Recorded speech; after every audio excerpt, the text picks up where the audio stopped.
I'm Derek Joyce and I'm here with Paul O'Murda, and this is I'm Not the Expert, but this is a podcast where we discuss everything from the most complicated things that we know nothing about to the simplest things that we also know nothing about. So sit back, grab a cup of tea and join us. I haven't even watched Shinobi. Oh man, get on it. It's so good. It really is good. And forget about it from Richard Chamberlain. It's Don't know. Nothing like that. It's nothing like that. Like you see a fucking lad getting boiled alive in the first episode. Okay. My students were talking to me about The Living Dead, The Walking Dead, when it came out. And I was like, I'm just not fucking into it. I was like, I didn't watch the first few episodes and then didn't watch any of it because I'd watched the first season at the end of it. Yeah. And just see the whole lot and then jump on. And I was like, I didn't. Life got in the way. Yeah. And I did do season 2. And by season 2, couldn't be arsed going back to the beginning. And so I was doing work and it was on in the background on season 4. And I think it was the opener. And one guy who had a baseball bat with barbed wire or nails through it or something, hit another guy in the back of the head and popped his eye. And it was gruesome. Yeah. Like, it's not horror. No, it's not. It's just fucking gruesome. Violence porn. And I was like, fuck this shit. That's violence. Not doing that. It's like, fuck off. Yeah, no, I watched the first episode and I got to the end of the episode and he's fucking surrounded by zombies in a tank and I just realised I didn't give a shit whether he lived or died. You were saying that to me during the week. I was, yeah. That was it. I just kind of went, nah. And that's the thing. That's the thing of storytelling. And I was watching an interview with Taika Waititi today and it was about Jojo Rabbit. And he was, which is a fantastic film, and totally not what we're talking about today.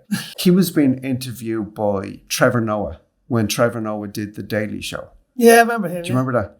And he's brilliant. Brilliant, yeah. And he was saying everybody loved and was rooting for this little 11-year-old boy who was being indoctrinated into Nazi culture during World War II. But the balance that had to be struck between fucking the disgusting history of the Nazis and what they did and their horrible, reprehensible, monstrous, fucking horrible. But this little kid and people were rooting for him because he was the protagonist in the film. Hero of the show, yeah. And such a delicate balance had to be struck. I and everybody else that watched it cared about the characters, which is what didn't happen in The Walking Dead. Yeah, I didn't give a fucking shit. It was just gore porn. And if a bombshell in the Walking Dead dropped and a lead character got written out of it and killed, I was like, so fucking what? Who cares? Well, yeah, I mean, just looking at all the stuff online, people did connect with the characters, though, because people loved them. I just said when someone was killed off, they were losing their shit online, and there was, all the usual stuff you see from a fandom, you know? Yeah. But it didn't work for me. I don't know why, though. What was it about The Walking Dead they liked? Did they identify with the characters? Did they identify with... No idea. I didn't watch it, so I don't know. Yeah. I don't get it because it just didn't work for me. No. And my students didn't articulate it well enough. I know it's a very well-respected graphic novel that it's based on. They couldn't. Yeah, well, maybe, maybe that's it. Maybe the divergence... And I'm not saying any of it did, but if it diverged in character getting killed, in quotes, if it diverged from the canon of the graphic novel or something, maybe that's what they give out about. Possibly. And this is all conjecture because I haven't fucking clue. But the thing to be taken from this is The Walking Dead sucked. I agree, but I can only base it off one episode. I've only seen one episode. I saw a couple of things. I'm not even sure I saw long enough for it to be an episode, but it's I watched the first episode and, at the very end, he's in a tank and he's surrounded by zombies and I realised I didn't give a shit. I remember that. I didn't give a shit whether he lived or died, and I went, not for me. Don't give a shit. Like it ends on a big cliffhanger and you have to wait till next week to find out whether he's dead or not. It's not a cliffhanger. Well, it is a cliffhanger. Fucking rolling down a hill. That's what it is. I was like, nah, I can't be arsed. Yeah. Haven't gone back to it. I probably will eventually go back and watch it. Nah, I'm not going to. But anyway, what gets us on to this was we were talking about watching Shogun. I watched a few episodes and you haven't. No, I haven't watched any. I know you've been put off by the 1980s Richard Chamberlain version. All I see, and you and another bunch of friends that I have said, watch it. It's fantastic. It's incredible. And they've crossed that speed bump of just associating it with the 1980s Richard Chamberlain. Stick the guy in a kimono, give him a couple of swords, and roll camera. Yeah. They've crossed that threshold, whereas I just haven't. All I can see is him. It's fucking so annoying. it's based on an incredible novel to begin with, right? Yeah. The James Clavell novel is incredible. That's true. Yeah. They absolutely bastardized it in the 80s. Like, it's a terrible fucking show. But they've gone back to the novel now, and they're, it's a serious fucking drama. It's brilliantly acted. It's now a lot of it is subtitled as well. Like, I don't know whether you're into that kind of thing. I like subtitles. Yeah. Readies. I like reading movies. Yeah, no, I for a long time I didn't, but I've got, as I've mentioned on the podcast loads of times, I've got a fascination with East Germany and stuff. So I've watched a lot of German kind of movies over the last few years in subtitles. So I've kind of got back into being kind of used to watching subtitle movies. Yeah. And I had no problem watching Shogun. Like, but no, it's fabulous. Though. You really have to go and watch it. Anyway, listen, I digress. You digest. Are we going to have this conversation again? Yeah. Fuck that word. I go off topic, right? Anyway. Digress. Yes. I thought you were joking. No, because I got you to say I digest one day. Yeah. I digress. Yeah. Oh, sorry. I thought you were joking. I've always had a fascination with Japanese culture, right? Maybe Japanese popular culture. Okay. Like what we think, is Japanese culture. And I don't mean anime and all that stuff. Jesus, no. I would have read a lot of Eric Van Lustbader back in the day. The ninja novels, the Jan that's set in China. They're not like, those really bad lip sync 70s ninja movies and stuff. Like, they're really fucking crap. He writes it from a perspective I think I'm right when I say he's the son of American serviceman. Mm-hmm. But he was born in Japan after the Second World War. So he was brought up, into his 20s, I think, in Japan. And then they moved to America. So we always kind of struggled with that kind of East versus West kind of, in his upbringing. He's half Japanese as well, I think.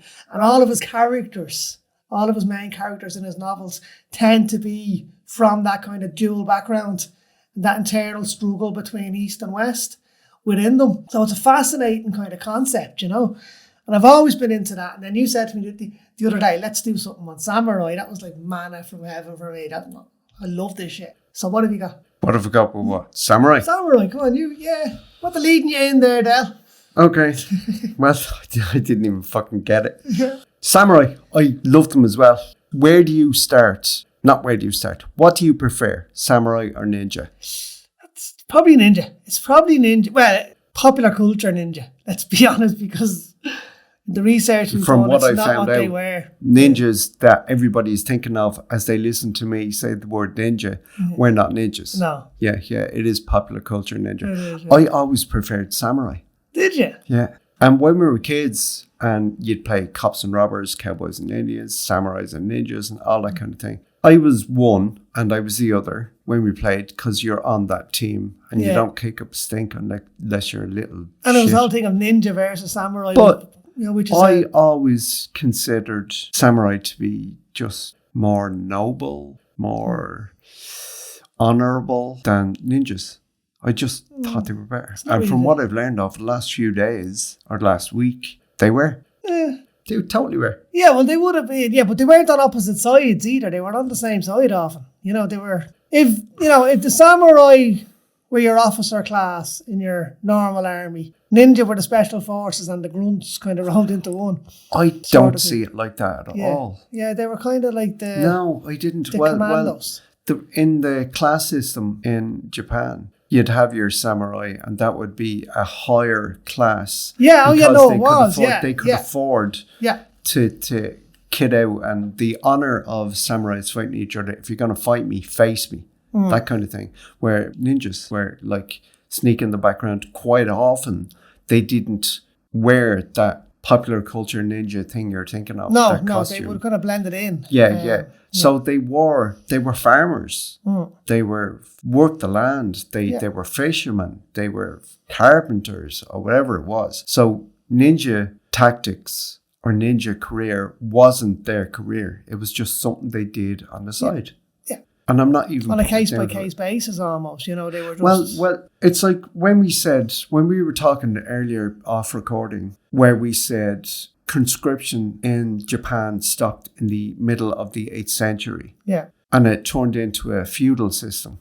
with warlords, and warlords were the guys that got in their samurai warriors and created their Yeah, they had armies. their own armies. And the ninja was the answer to the samurais because they didn't have the money to equip a whole army. So it was guerrilla warfare. Yes, exactly. Yes. That's essentially what they were. They were the kind of commando forces. But behind I enemy don't lines, see them. causing shit. I don't see them as the reason I don't see them as this was the officer class and these were the grunts and the special forces is because quite often they were on opposing sides and quite often they were all mercenaries. So they'd fight for whoever paid them to fight. If they were paid by a warlord to fight, and I'm not just talking about ninjas, I'm talking about samurai.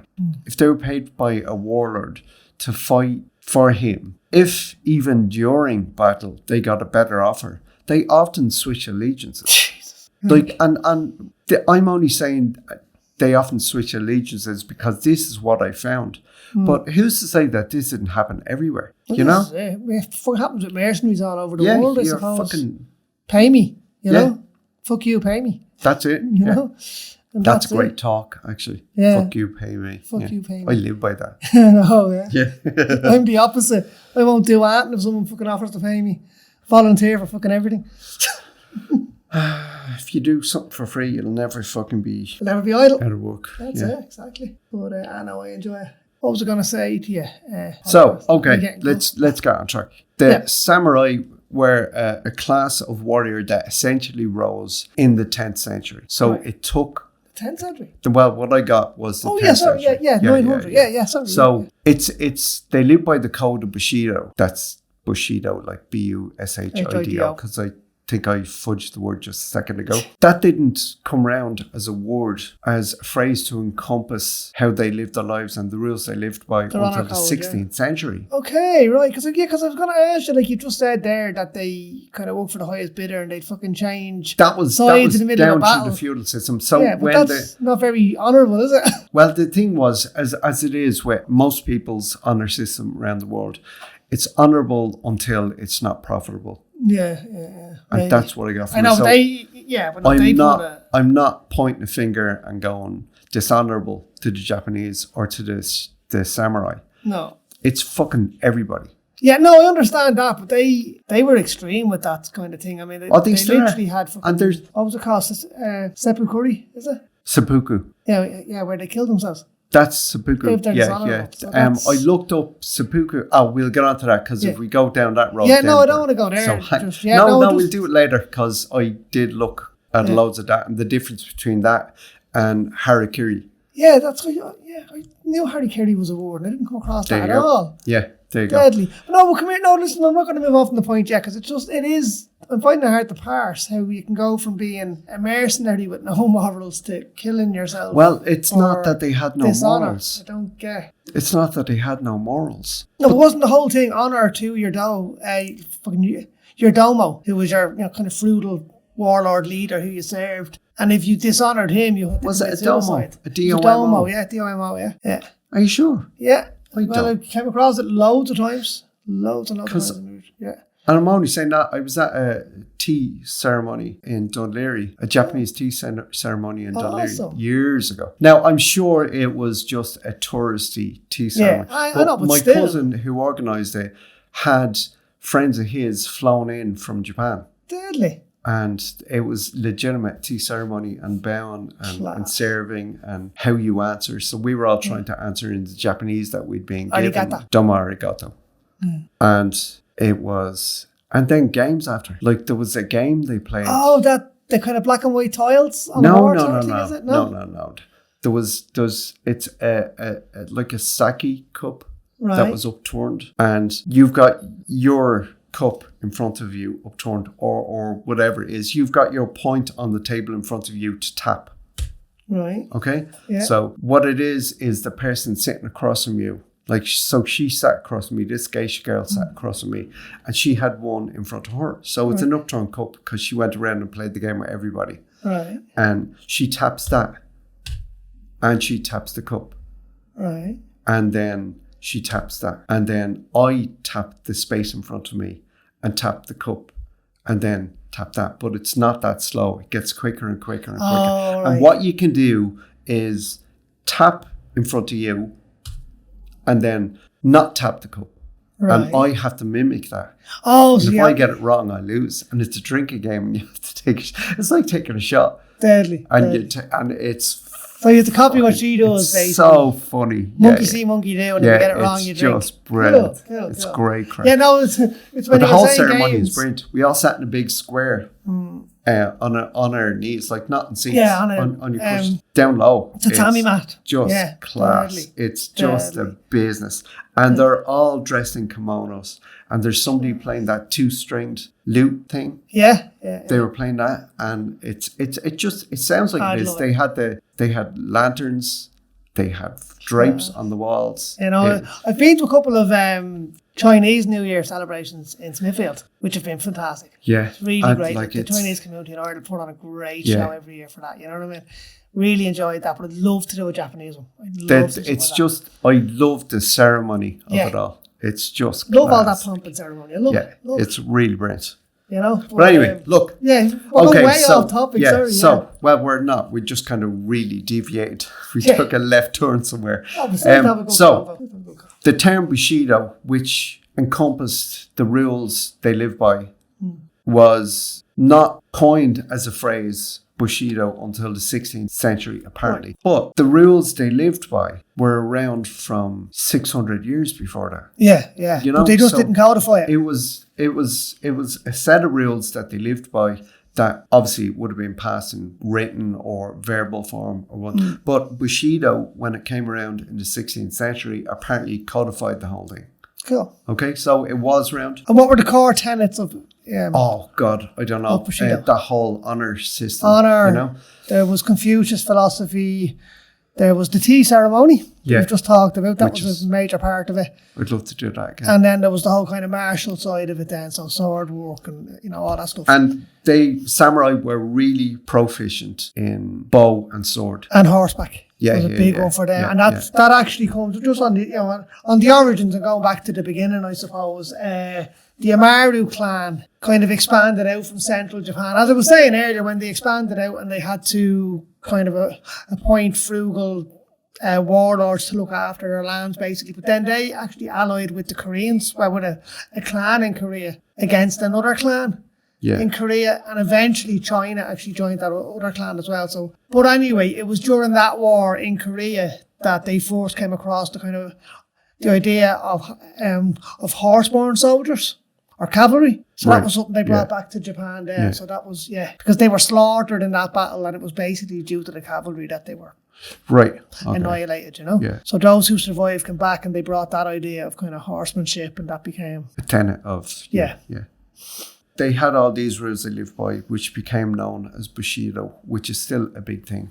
Yeah. We were talking about seppuku and harakiri. Yes. And the difference. And I watched a video of a guy who's Japanese who grew up in America and went back to Japan, and he's learning Japanese culture and the whole Bushido thing. Like he wears the kimono and all that kind of deal. And he's class. He talked about seppuku. So, and actually, before you go there, I just want to throw something in just really quickly before you move on to the actual act of seppuku. When a samurai was qualified, when he completed his training, usually around 15 years of age, he was presented with 2 swords. A long sword katana, which was used for battle, and a short sword, which had one specific purpose and only one specific purpose. Yeah. And that's what you're going to talk about right now. Seppuku means cutting stomach. Yeah. And harakiri means stomach cutting, which is technically the same, but I can understand, after watching him and listening to him, I can understand why they're different. Okay. Harakiri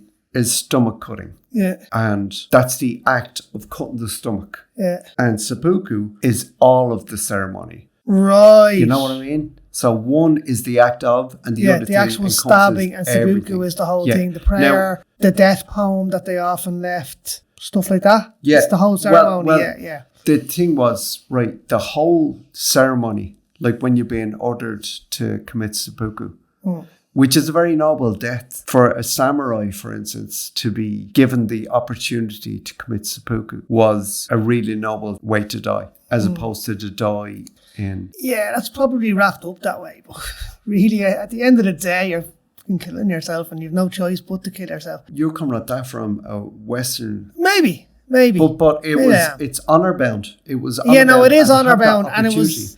And to die with honor was much more favourable than to live in disgrace. Yeah.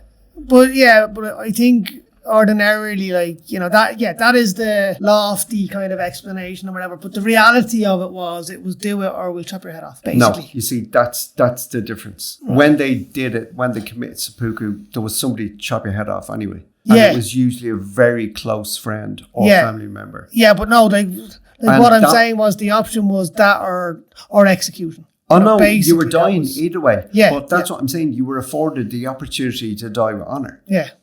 Like do it by your own hand. Yeah. So if your shogun, your governor, told you, fucking, you commit seppuku later today, now, 10 minutes time, or whenever it was, you were dying anyway. But he was giving you the opportunity to die with honor. Yeah. Right? So nobody in Japan uses the term harakiri. Yeah, I know. I haven't heard that in a long time, seppuku. But we only ever heard it in Western hemisphere circles. Much like the ninja. Yeah. Whereas would have been shinobi in Japan and it's ninja. Yeah. Well, you know, and obviously there's a language thing there, but they never used harakiri, which clearly isn't an English word. No, it's not. It'd be seppuku, but when a samurai would commit seppuku, first they'd bathe themselves, much like a body is washed by a funeral home will wash a body. You know what I mean? It was that ceremony about it. And then he was served a very basic last meal of rice and miso soup. I like a bit of miso soup. Yeah. It's quite salty, but no, I do like it. I do. Yeah, I'm not mad at it. So he was served a very basic meal. At the end of it, the short blade was put in front of him. And he was wearing white. He'd pick up the blade and cut himself from right to left. Like it wasn't left to right, it wasn't pick up the blade. But there was a hand to pick it up with, your right or your left. Right. But you cut from left to right. You cut your stomach. And after you'd cut your stomach, the person you treasure most in the world, I suppose you can call it, which is not your wife, which is weird, but there you go, was the one that chopped off your head. Yeah, and that was using your own katana as well, wasn't it? I don't know. I think it was, yeah. I'm pretty it could have been. It could have been, and I'll get on to why it was later, but I'm not sure. So if there's somebody out there who's listening to this, let me know. The orientation of the room. Yes. The size of the room. Yeah. And what's it measured in? All marked. Oh, I don't know. What do Japanese measure their rooms in? I don't know. Tatami mats. Okay. So it'd be like, you know. Yeah, no, I 4 didn't know. 4 mats, 8 mats, 6 mats, whatever, Yeah, but it was all part of the ceremony. It had to be right. Yeah. So if you were telling me you never watched the movie 47 Ronin. No, I haven't seen it yet. 47 Ronin is a really good movie. I must go watch it. Keanu Reeves. It's very good. It's completely inaccurate. But I know, I actually done some research into that. It's based on the legend of the 47 Ronin, yeah. And they, at the end of the movie, if you're trying not to hear a spoiler alert in the movie, do you want me to tell you? Actually, it's I do not, I kind of know where it goes. Okay. Yeah. If it sticks to the actual story of what actually happened. Well, it doesn't. At the end of it, I'm not going to tell you the process to how to get to the end of it, but the end of it, the whole movie is based on the shogun refusing their permission to get revenge for their fallen master. Yeah. And they go and do it anyway. Yeah. And at the end, because they've broken the law, they had to be punished. But they're allowed, the fact that they've redeemed their honor and the honor of their fallen master, they're allowed to die with honor. So they commit seppuku. Yeah. But they all do it outside. That would be inaccurate. Oh, okay. Because that's what I was telling you. The size of the room that you commit seppuku in. Oh, I know what you mean. Yeah, is part of the ceremony. So the outside bit would have been. So the fact that you were all sitting outside, maybe it was an accommodation that was made or that was written because that it was you could mass. do this. But it was easier to film, maybe. So would that be wrong? So I don't know. So again, if somebody's listening to this, do let me know if it's probably just easier to film. It is, of course, and it's more, impactful, I suppose. Cinematic. Whereas, they would have done it in private, separately, and in those, in the correct settings. I did do a little research on that, actually. Actually, just for clarity, just explain to our listeners, what is a Ronin? I will get there. Oh, okay. I thought we were there. Sorry. We're not. That's way down the road, the 47 Ronin. Actually, I'll come back to the 47 Ronin and we'll talk about that. But a Ronin is a samurai soldier whose master has died. Or has dishonored himself. They haven't prevented his death or prevented his dishonor. And so they're masterless. Yeah. You know, they haven't fulfilled their tasks. So and they're basically ostracized then. They're Ronin. They're not samurai anymore. They're Ronin. Ronin. Yeah, and they would be ostracized from kind of society, and they'd be cast off. And they would, by rote, isn't it? Am I right in saying that they should commit seppuku? Seppuku. Sorry, what's seppuku. it? Seppuku. Seppuku. Am I right in saying that they're supposed to commit seppuku, but they don't? And that's also also what makes them Ronin? No, because to commit seppuku is to die with honor. Yeah. But they have no honor because they have failed in their task for one reason or another. So they're not allowed to commit seppuku. So they're not afforded the honor, the chance for dying with honor by committing seppuku. Yeah. They can commit but they're not executed though. What? They're not executed. Like normally the option was execution or do it yourself, right? No. If they're failed Ronin, then that's a bigger disgrace. They can commit seppuku if they want, but it doesn't stand. It's not an honourable death. Yeah, no, I understand that, but what I'm saying to you is it's often like there are two ways to become Ronin, yeah? There's one, your master dies. The other way is to be condemned to seppuku and to escape. Okay. And then you're calling it for them to seppuku. Well, it is. Use your words, man. For them to commit seppuku. Because it's a ceremony. Yes, but you are... Either way, you're condemned to die. Stop either weighing it and fucking... You're condemned to fucking die, right? So it's either I'm going to execute you or you're going to kill yourself. They're not going to be executed. The third option executed. is escape, yeah? Which is if you escape, you become Ronin. No. They wouldn't want to escape. Some would. You know what I mean? Some might say, fuck that, I'm not killing myself. Do you know what I mean? Again, you're coming at it with a Western attitude. I am in some ways, but it's also human there.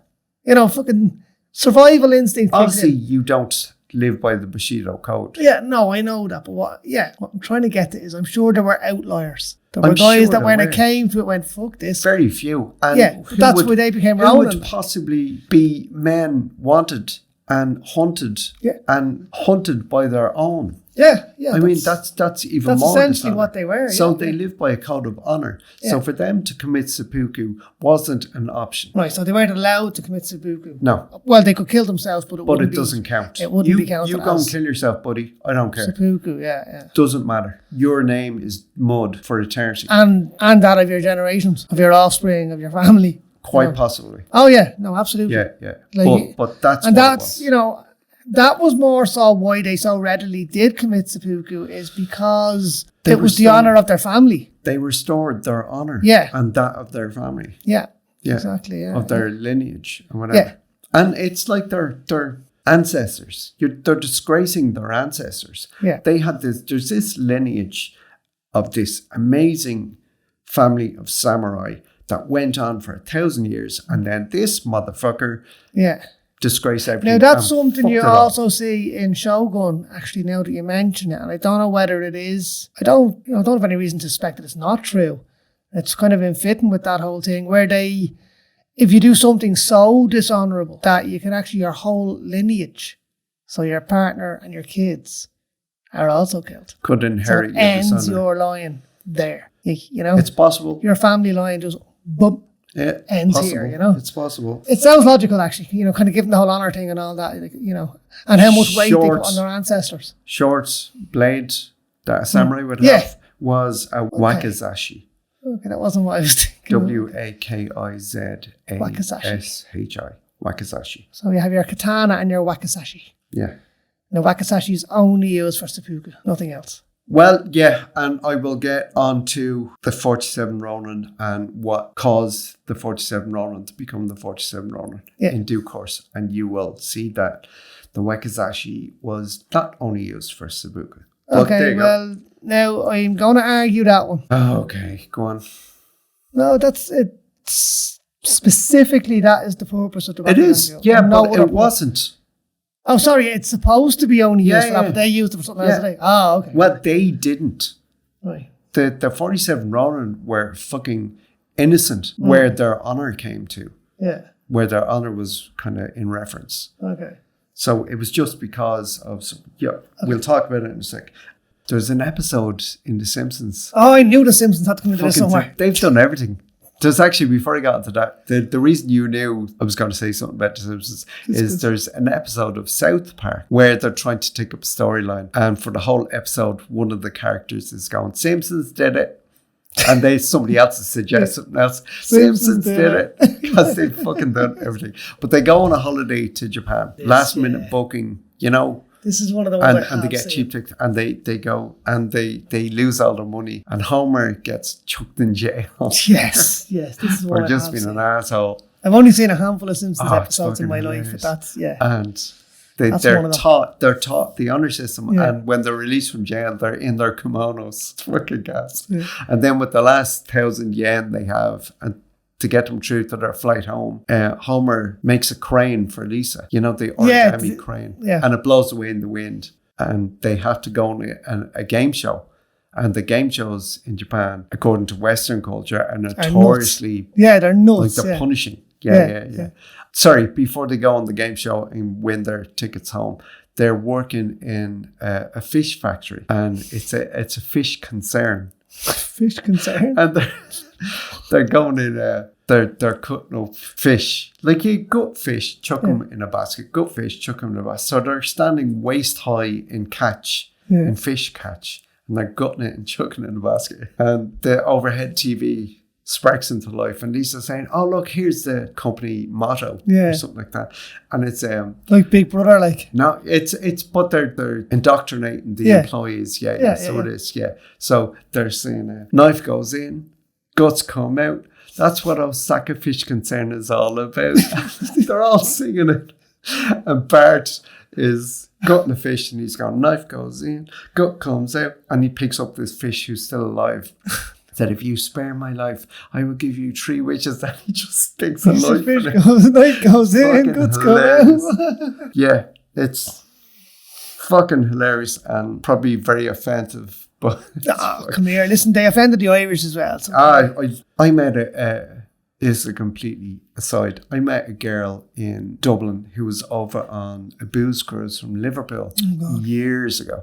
And I mean, they were over shopping. They came over on the red eye sailing in the morning to go home on the red eye sailing at night. But they were over shopping. They were up in Grafton Street. They went into McDade's. We were in McDade's. I ended up talking to her, and she was saying she hated Austin Powers. And because it was 1997, Austin Powers was out. It was all the rage. She was like, I fucking hate that film. And taking the piss out of the English. I love it. And she says, I think it's really offensive towards the English.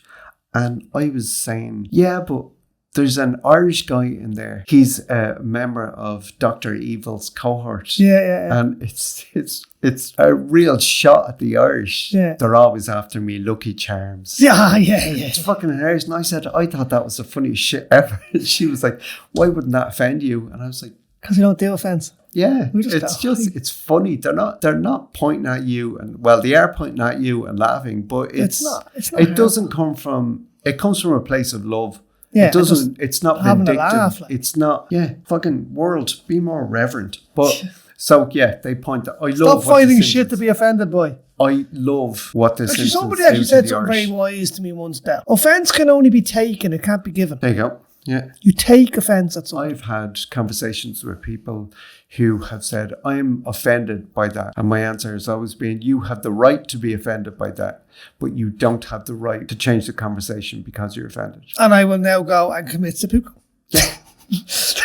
And I now order you to go and commit seppuku. Yeah. See, there's the thing. Now, we've just had that conversation about, what's offensive and what's not. And it's great that we have the fucking freedom to have that conversation. Had we lived in feudal Japan and we had fucking offended somebody, it's a knife in the gut, that's why there weren't many Irish on the Orient, probably. Yeah, probably so, yeah. But, I mean, there you go. So, I kept saying Domo earlier was the feudal warlord title. It's not Domo, it's Daimo. D-A-I-M-O. Daimo. Okay. Yes. And we're probably butchering the pronunciation of that. No, I'm pretty sure that's pretty much Daimo, I'm not Japanese and you're not Japanese and I'm taking your word for it. Okay, all right. Okay. But yeah, so I understand. Yeah, I was thinking Domo because Domo is thanks. Yeah, it's more similar to like Major Domo in the Italian which would have been like a... The head servant in... Yeah, but in kind of, in mafia fucking parlance, they would have been like the number 2. Okay. The consigliere, I suppose, yeah? That's another guy I loved. Yeah. In fucking Austin Powers. Number 1. Yeah. There you go. Number 1 would have been the Major Domo. Yeah, okay. Yeah. Dr. Evil's Major Domo. He would have been, yeah. Yeah, so it's Daimyo. Yes. So Daimyo. Don't know if I'm pronouncing that correctly, but that's what it is. Yeah, and they were the, basically the emperor's hand in each of the provinces. And then they would have recruited their own armies. And that then eventually led to several uprisings where, a daimyo would overthrow an emperor because his army would become so big. Okay, so when all that started, as we said, conscription finished in the middle of the 8th century. And by the 10th century, we had these samurai that were knocking about and they were employed by daimyo. Yeah. These warlords of what do we call kind of provinces in Japan during the earthquakes? Prefectures. Yeah. So they would have been. It's like devolved government. Yeah, devolved government. Yeah. Excuse me. I knew essentially, it was something like that. Yeah. So that was it. That all came about because it was a weak imperial government that was overthrown by these warlords that had, from what I could gather, were from devolved governments in different prefectures. Yeah. Overthrew a weak government and installed this feudal system from fucking the 10th century up to like the 19th. Century, so for 900 up to essentially not long before the outbreak of the First World War, I think was when they no, because that was the 20th century. Yeah, but I think that's... But it was the West coming into Japan. The Orient is what would have ended the feudal system. And essentially the emperor, who, I can't remember his name, but he was quite mesmerized by Western culture. And the fact that it wasn't such traditional dress and kimono and katanas and wakisashis and all that kind of thing, would have been enticed by the modern Western world coming in. And so Portuguese, they eventually outlawed Dutch. They eventually outlawed samurai and all that kind of feudal warlord stuff, which was the basis of the story of The Last Samurai that Tom Cruise was in. I've never seen that movie, actually. It's actually very good. My dad loved it. My man loved it, actually. Loved it. But my dad loved it because my dad, like you, loved the Japanese culture and their honor systems. Yeah, no, I do. I love all that. And that's probably why I haven't watched it, because the thought of Tom Cruise pissing all over that just turns my stomach, to be honest with you. I really liked... I'll give it a go. I really liked the Japanese actors in that. Yeah. They're really good. And it doesn't, maybe it's just my ignorance of the whole thing, but Tom Cruise doesn't piss all over it for me. Okay, I'll have to have a look. When I saw it, and I haven't seen it in a long time, but I'll have to go and give it a go. It's interesting though, because you've got, like, Shogun has the white samurai, the white kind of settler British samurai, and then you've got The Last Samurai as Tom Cruise. For fuck's sake. Well, when is and Shogun we're going to set? get on to... When is Shogun set? It's... not sure, it's right at the start. It's when the Dutch and that are just starting to fucking discover. It's that's got to be 18th century. It is 70 years after Magellan navigated the Straits of Magellan and named the Straits of Magellan. So it's literally... That's got to be 18th century-ish. Yeah. And I don't know when Magellan did that, but I'm just thinking if the Dutch went in and it's... Well, no. The West... If Magellan has done that, then it's before Columbus, isn't it?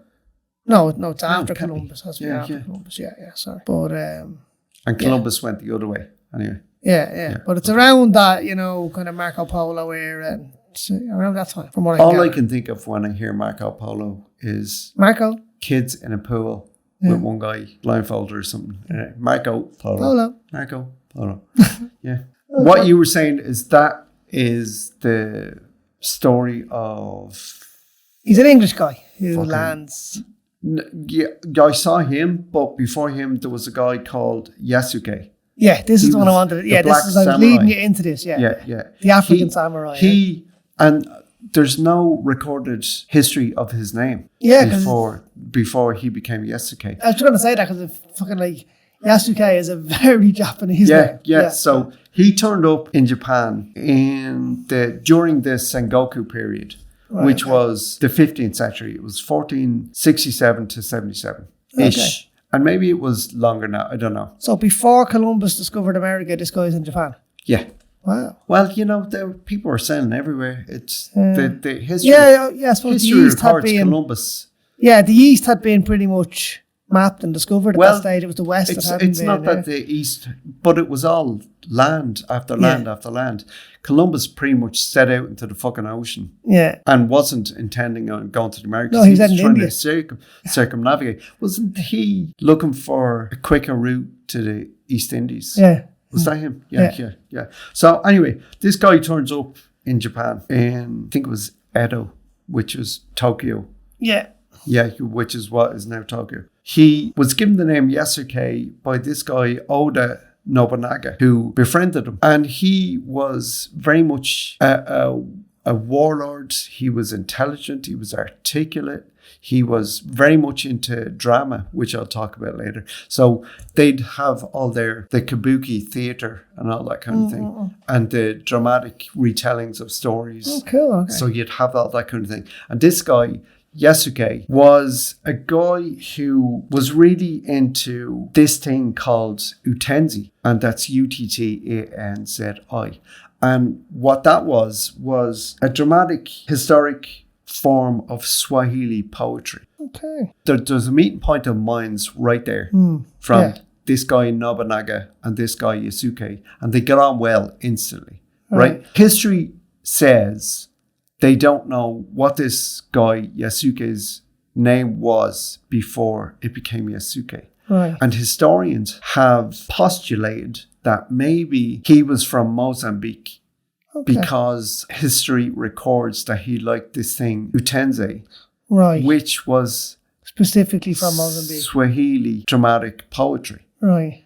And Swahili is spoken in a few places. That dialect or that type of Swahili in that type of year is spoken in northern Mozambique, but it's spoken in Ethiopia and one other place I can't remember as well. So he's from one of those anyway. It's likely he's from there, but nobody can categorically say that's where he was from. Right. This was his name. And it's interesting that you actually mentioned there kind of that dramatic poetry. And something we haven't actually mentioned is that the samurai, in contrast to say like medieval knights in Europe or whatever, were incredibly educated. Literary art was a massive thing as well. Yeah, art and culture and all poetry, that kind of thing. drama, literary. You know, they were fully rounded. Like they weren't just blunt instruments with swords. Like these guys were educated to the hilt. You know, it was at a time when very few people would have been getting any kind of education. What made them who they were. Yeah.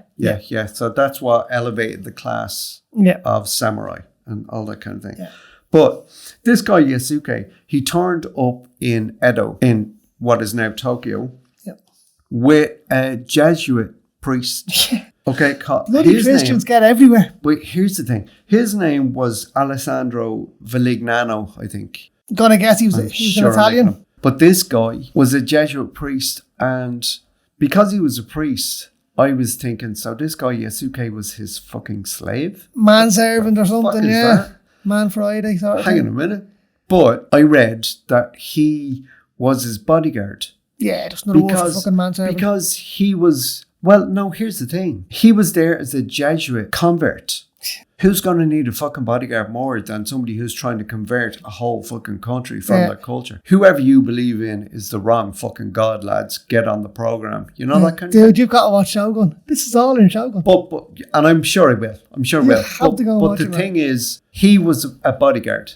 Now, when he first arrived, people clambered to get a look at him. They crawled because they'd never seen a black person before. And some of them were killed in the squash to get a look at him. Holy shit. And that's exactly what my first thing was.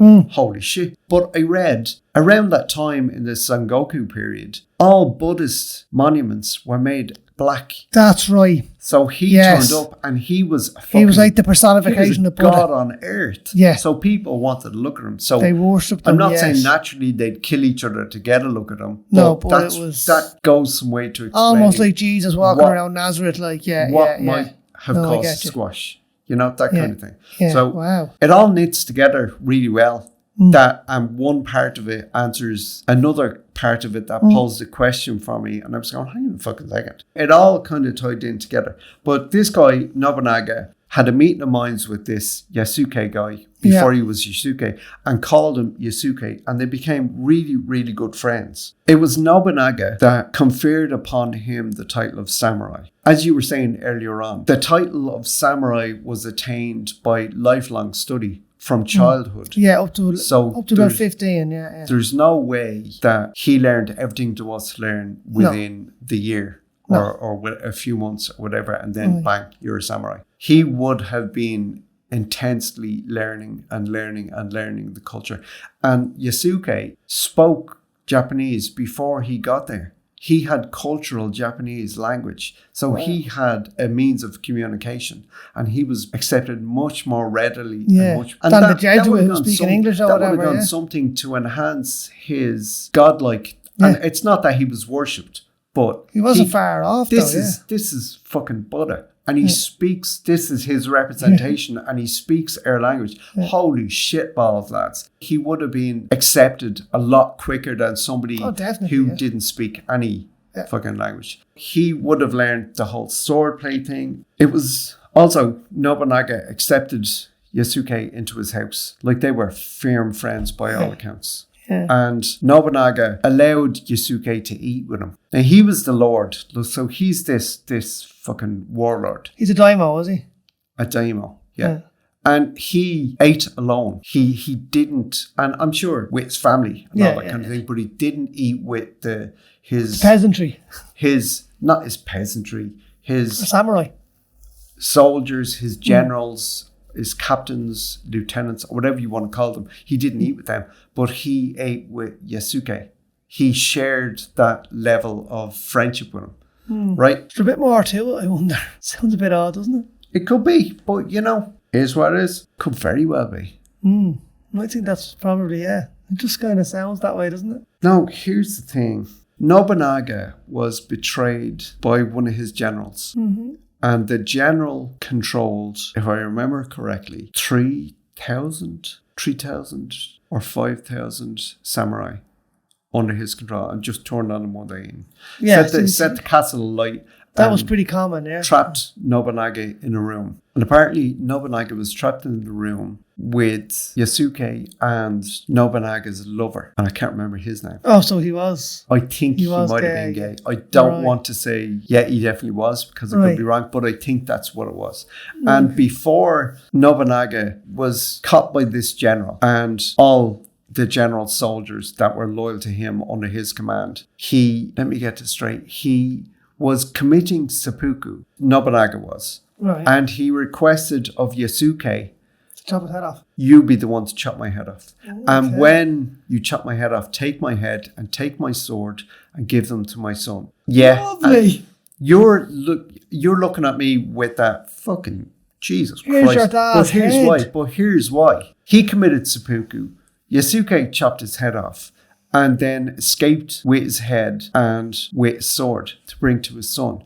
But by escaping with his head, he denied, and I can't remember the general's name, but he denied the general the right to display his head and say, I fucking got him, lads. Head on a pike, yeah. So whatever it was, so he denied him that by bringing it to the son. And Jesus. I don't know, maybe they wanted a fucking footstool. Jesus Christ. No. Or an ashtray. There could be a ceremonial burial, funeral. Yeah, I mean, as I say, very different culture to our own. So and we find crazy. I skipped over it, and I didn't mean to. But when somebody commits seppuku, they cut their stomach from right to left. But the Japanese in that time, anyway, believed that the soul was contained in the stomach. Right, and that's what you were doing. So you're getting your soul. So that's why it was stomach cutting as opposed to cutting your own throat or whatever it was. Yeah. Okay. You're fascinated with this seppuku, aren't you? Yeah, I'm going to make people do it. So, the general's name was Matsuhide. Matsuhide, yes. Yeah. There's no firm records of Yasuke after Nobunaga's death, but he did escape. He didn't die. The one piece of information that I did find was that Nobunaga was escorted to a Jesuit monastery in Japan by Matsuhide's men. And it might have been a thing as, you fucking leave there, you are dead. You know what I mean? But he was taken out of the picture, but he wasn't killed. House arrest, essentially. That got me thinking though. After Nobunaga committed seppuku, did Nobunaga's men then become Ronin? Probably sure, yeah. Sure they would have, yeah. I don't know. Was there 47 of them by any chance? Well, we'll get on to that in a second. Been a few thousand. But well, no, the general would have replaced them, and he. In which case, they weren't. They were. Yeah. They were loyal to the general. Yeah. Yeah. That would have been a kind of continuation of. Anyway, the 47 Ronin, and I acknowledge the anniversary every year. Okay. I don't say a prayer and have a tea ceremony out like that, but I acknowledge this is the day. The same as I do with the anniversary of the 1916 Rising and the Gallipoli landings. Which is the same day? Third day apart. Well, day apart, 24th of August, sorry. 25th, 26th. The 47 Ronin is the 14th of December. Okay. Yeah, so I kind of acknowledge that. I just kind of tip of the cap every year. There's the Ronin. So there you go. The 47 Ronin, and the reason it was 47, I don't know why there weren't more. But it might have been, right, okay, so I'll jump back to that in a second, but it got to the stage, like seppuku fell out of favour as a ceremonial death. And some samurai, as you were saying, there's got to be a couple of outliers. Yeah. Some samurai didn't want to cut themselves. And they were given a wooden wakizashi blade. Right. And when they picked that up, the person behind them chopped their head off. Like they didn't. So it is cut execution themselves. the same. Yeah. So they were still killed, but you know, it was a lot more pain-free for the samurai as time went on. But anyway, jump back to the 47 Ronin. In April 1701, 3 imperial envoys from Kyoto arrived in Edo, which is now Tokyo. And Kyoto was the capital at the time, wasn't it? Kyoto is the anagram lovers Tokyo. Oh, yeah. I got that out of the Simpsons as well. I can't claim that at all. Yeah, no, it is an anagram of Tokyo, yes. I laughed so hard at that. Simpsons is great. But they arrived in Edo, which is now Tokyo. Yeah. One of the 3 imperial envoys was called Asano, and he was inexperienced in the etiquette of how to proceed and how to go on with the ceremonies and all that kind of thing, right? He was with 3 others given over to this guy called Kira, who was, I don't know if he was he wasn't the head shogun, but he was kind of the head. Go and see that guy over there if you want to know what to do next. You know, that kind of person. Yeah. So that was him. He went to him, and the others, they all brought gifts because you honor the person by giving them a gift. And they all brought lavish gifts. But this guy, Asano, brought a mediocre gift. Just a gift. It's just a fucking, here, thanks very much. You know, you turn up to the house with a bottle of wine. Yeah. There you go. Somebody else will turn up with flowers and wine and chocolates, and you're going, motherfucker. So he just brought a lower level gift than the other 2. And this guy, Kira, constantly taunted him for the rest of the day and voiced his displeasure at the gift that he'd been given because he was offended by it. Right. My station is here and this is all you see me as. That kind of crack. Which sounds very fucking... it's typical of the fucking royal kind of, fucking class. It sounds very... Absolutely typical. How dare you fucking... You know, that kind of crack is like fucking... Honour me. Jog on, buddy. For the whole day, Kira just took shots across the bow of this guy, Asano, to the point where Asano lost his shit and attacked him with his wakizashi, with his short sword, which is what I was saying to you earlier on. You're not supposed to use for anything. Attacked him with it and cut him, and he had minor injuries to his face, but he survived. Kira survived. The shogun was fucking livid and blew his stack and ordered Asano to commit seppuku. Yeah. Why an honourable death, I don't know. But maybe his transgression and his attack didn't warrant the complete removal of honour. Yeah. But he was told to commit seppuku, so he had to, that day, so he killed himself. Right. And after he killed himself, the shogun seized all his lands. Right. And that means his shogun samurai were now Ronin. Yeah. Okay? Yeah. There were 300 of them, or thereabouts. And they had a path back to redemption if Asano's brother took over the household and redeemed their honour. But the shogun, who ordered Asano to kill himself, arrested the brother, and placed him in the custody of another household. So the 300 samurai, inverted commas, had no path back to redemption and remained as Ronin. Well, and that actually also reminds me of something that's actually very important that we kind of flitted over in the whole feudal kind of system. What's the word I'm looking for? The daimos. It was often kind of common for their wife and children to live in the capital with the shogun as a way to ensure that the daimyo didn't rise up against the shogun. Yeah. Because his wife and kids would be killed if they did. Yeah. That they was stay in our custody, and that's wow. Yeah, weird. Yeah, they were kind of held hostage. Yeah. Fucking hell. It's mad, isn't it? Yeah. Weird. And they'd come and visit them every couple of months or whatever in the capital, you know. Yeah. That was Fuck. There were 300 Ronin, and they accepted their fate that they wouldn't be samurais. And they were Ronin, and they were dishonored, and that was it. That's the way it was going to be. All but 47. Okay, and 47 of them, they were refused the option of revenge for their lord on Kira, right? For political machination reasons or whatever. Yeah. They weren't allowed fucking attack him. They weren't allowed to get retribution or anything like that. Yeah. They were forbidden by the shogun. But 47 of them said, fuck that shit. We're going to sort this out. They made plans, and it took 2 years. But 2 years later, they attacked Kira's castle compound, if you want to call it, and they killed 16 samurai, injured 23, and relieved Kira of his head, which they then brought to Asano's grave to redeem his honor and to redeem their honor. Yeah. This is what I was saying to you earlier about there's a recognition of the need for honor, but there's the breaking of law. So we need to fucking find a level ground here. What's the story, lads? So the shogun, who they disobeyed, the shogun was like, fuck this, fuck yous, something's going to happen.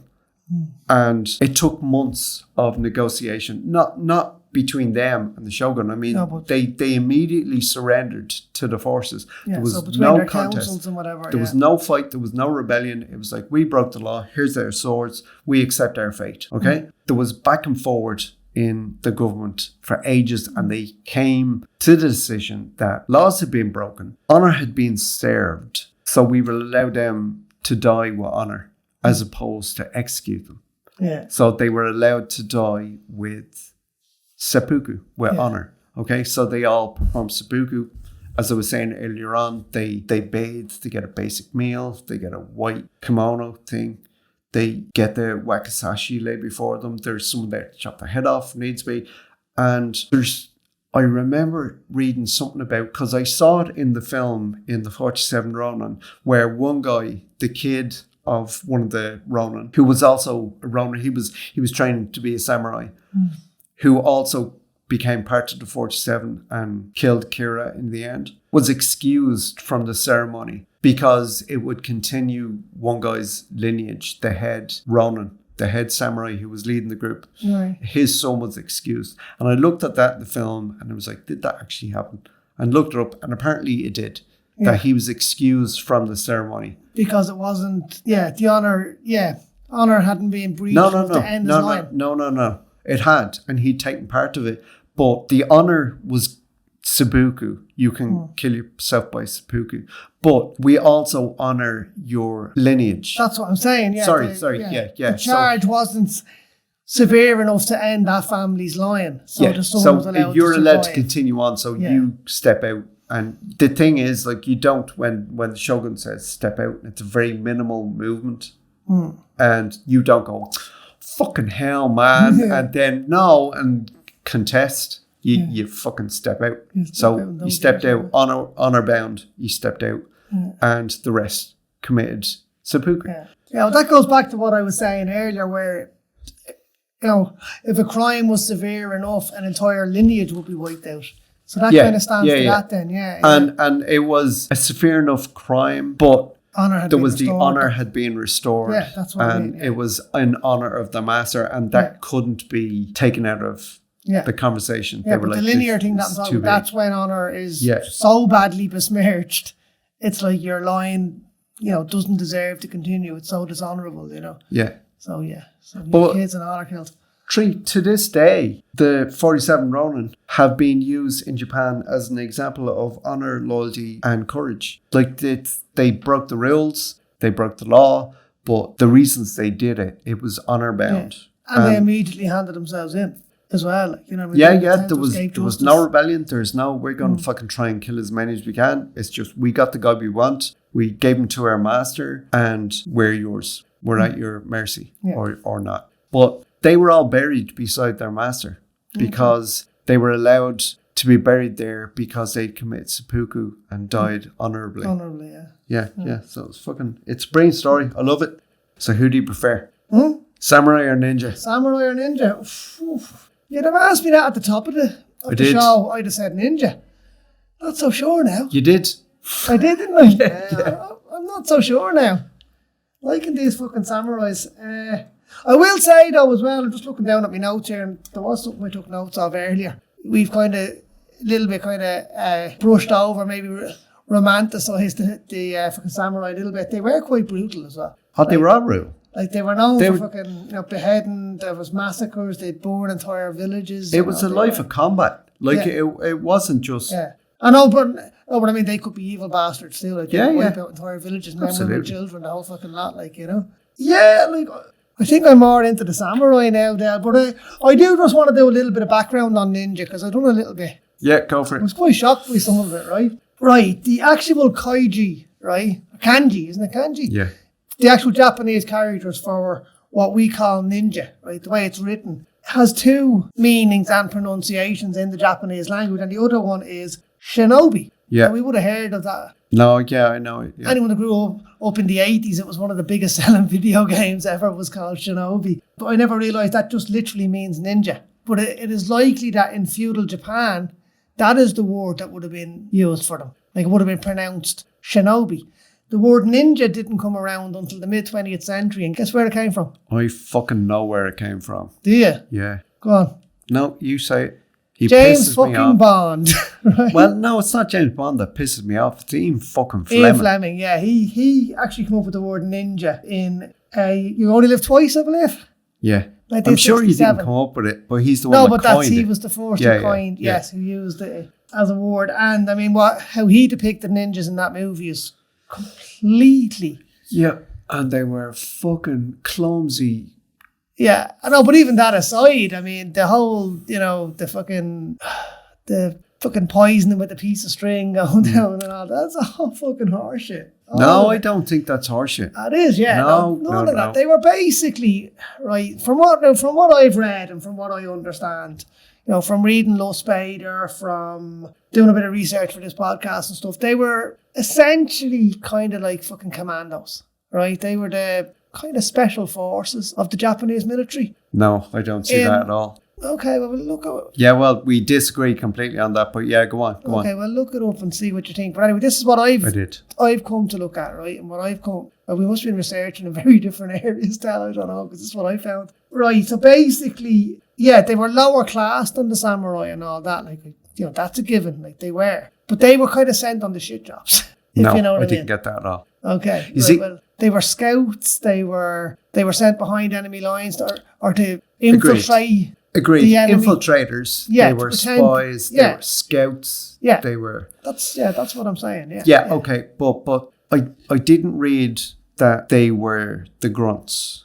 No, not the grunts. They were the special forces. I didn't read like that. They were special forces, but they came from a poorer class. Yeah, that's like fucking. They were given couldn't afford the armor and stuff. The armor and the armories and the largeness of the samurai life. Yeah. So they did. They were kind of given the shit jobs. It's not that they were given the shit jobs or the most dangerous jobs, but they were the most secretive. Like they weren't out there in front. The samurai, if you're gonna fight me, face me. Yeah. This wasn't the ninja. The ninja were more clandestine. Shinobi. Yeah. Yeah. They were clandestine. Yeah. They eventually were employed by the daimyo to do these jobs behind the lines. Yeah. But the shinobi, the ninja, was the answer of the poorer class to that of warlords with their massiveness of their samurai armies. Yeah. So it's not that eventually they did have probably a whole cohort of shinobi to go in and do fucking wet jobs. You know, that wet work that the Rangers and fucking all that shit the Marines do. They go in and they'd assassinate, they'd infiltrate, and they'd spy and all that kind of thing. Sabotage and burning and all that crap, and arson and poison. And that's why I do think the poison trigger, as theatrical as it looks, would work, and I can see it working. Probably would, but what I'm saying is that kind of... it's not that someone was asleep and they while they're sleeping, they drop this down onto their lips. Yeah. But from the rafters of a room down into a sake bowl or something like that, a couple of drops of water, I can see that not as cinema fantasy. I know what you're saying. I can see it as legitimate course of action. Yeah, in the same way as you can see James Bond having a fucking machine gun in the headlights of his car. You know what I mean? Like, no, like I get what you're saying, and you know, maybe there were some really, ingenious ninja. Do you know what I mean? But that wasn't kind of par for the course. They would have been what the French resistance were during the Second World War, maybe. Well, and that kind of, they were as I said at the beginning, farmers, fishermen, carpenters, all that kind of thing. Their job in the evening was that of a shinobi. Yeah. Yeah. Yeah, they were... And eventually they were employed by warlords in feudal Japan to exact missions. Yeah. And subterfuge and spy and all that kind of thing. Exactly. And it got to the point where they were building castles with everything dislocated from everything else. Yeah. So the kitchens, the living quarters, the rooms, the bedrooms were all separated from like the main court. Yeah. So if any one of them make it more difficult for the ninja to do shit, was set on fire, the whole thing didn't burn down. Yeah. But they also, when they started building them, they built what became known as, I think it's Nightingale hinges. And the floors of their first, second, third story buildings or whatever it was were built on these hinges that squeaked when they were depressed when somebody stood on them. So they were very hard to sneak across. Yeah. So whenever you hear, if you live in an apartment or your house and you hear one of the kids banging across the floors upstairs, that was a deliberate tactic in architecture in feudal Japan. And they used to cover the courtyards with pebbles so they were impossible to sneak across. Yeah. Like, deadly. So they were all employed for that kind of thing. The other thing that I discovered, which came as a bit of a shock, have you ever heard of ninjutsu? Yep. Cool. So you're familiar with it? I did it. You did it? Yeah. Okay. You're fucking ninja. Right. Yeah, no, I didn't. Okay, so was that sold to you as like the secret art of the ninja when you would have, like, was that, No, when I was a kid, my parents got me into taikewondo and Shotokan. I done a bit of, and then, fucking Shotokan. I done a bit of Shotokan. Yeah. And then when I was in my mid-20s, myself and my brother and his friend went and took ninjutsu classes in Dublin. Cool. It was really cool, but it was very obvious from early on that new recruits were punch bags. Right, okay. And myself and my brother, because we'd been, and we're not martial arts experts or anything remotely like that, but we had a background that we'd done it as kids. Yeah. So we were picking up techniques that they knew were difficult for people we were picking it up quicker. Yeah, and they were going, hang on a fucking minute. So they just started testing it and pushing. And I'd turn up I was working in an animation studio, and I'd turn up with a bruise from my wrist to my elbow. Jesus. Or somewhere else, but massive bruises. We just got to the stage where we were saying, look, fuck this shit. Not doing this anymore. Yeah. Right, but anyway, sorry, go on. Yeah, no, I'm glad you have got some experience of it actually, because it'll make what I'm saying it'll make more sense of what I'm saying. In doing my research, I came across a claim, anyway, by an eminent historian that ninjutsu as claimed to be the unique fighting style of the ninja. It's complete horseshit. They didn't have a unique fighting style. They would have been trained in martial arts in the same way as the other shinobi would have been, but they didn't have their own unique way of the ninja sort of thing, you know what I mean? Yeah. Ninjutsu was never sold to me as the unique fighting style of the ninjas. Okay, well... And the first time I ever heard it, all these years later, because I studied it in my mid-20s, is you saying it to me. Are you serious? I've never heard that. Yeah. Yeah, no, it is supposed to be the, ninjutsu, as in ninja, yeah? Oh, yeah, no, I got that. As opposed to jujitsu. And that was the attraction. Yeah. It was like, fucking ninjutsu, let's do that. Yeah, Maybe that was the seed that was being planted in our heads. Yeah. But learn to fight like a ninja, but it's, And, fighting wasn't even, the biggest thing that a ninja would do. It was more the kind of secret stuff that they wouldn't have to fight. Yeah. Do you know what I mean? They'd be, they were the guys you never saw. You never knew they were fucking there. That's it. Yeah. They were even gone before you knew. The whole Western pop culture is the black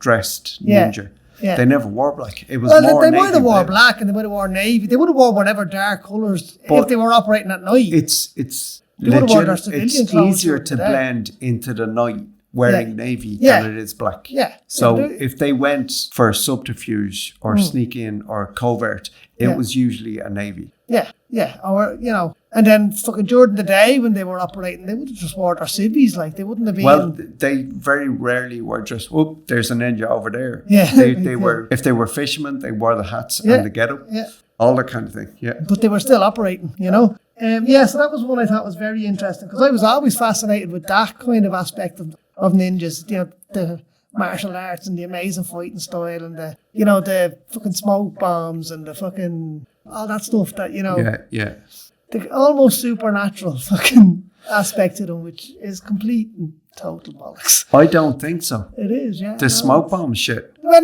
no, they would have used fucking materials and fucking stuff. Yeah, no, like fucking stuff like that. Yeah. As I was saying, that fucking thread with the poison, which I totally believe as well. But it might be an exaggeration, or it might have been used by one. No, I don't. It was whatever was at hand. No. They were more adept at kind of using whatever was at hand. Okay, I don't agree with it. Okay. I agree with you that a lot of it has been sensationalized. Yeah. But exaggerated. The poison dripping down the string that they would have used in James Bond is not a leap. It's not an exaggeration to me. I can see them using that. Yeah, no, they probably could have. I can see them using smoke bombs.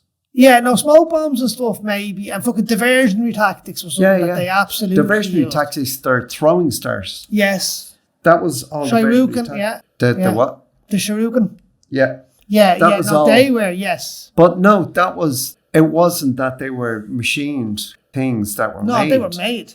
Or they might have just fucking picked up a piece of fucking metal and fucked it at you. They were fashioned from stuff they would have found around their fishing boats or their farms or whatever it was. And they were distractionary tactics. Yeah. But they were also sharpened down so they could cut skin or sever arteries. Yeah. They were used. So my point with what I was saying about you, the way you were saying, is it's all bullshit. I don't think it is.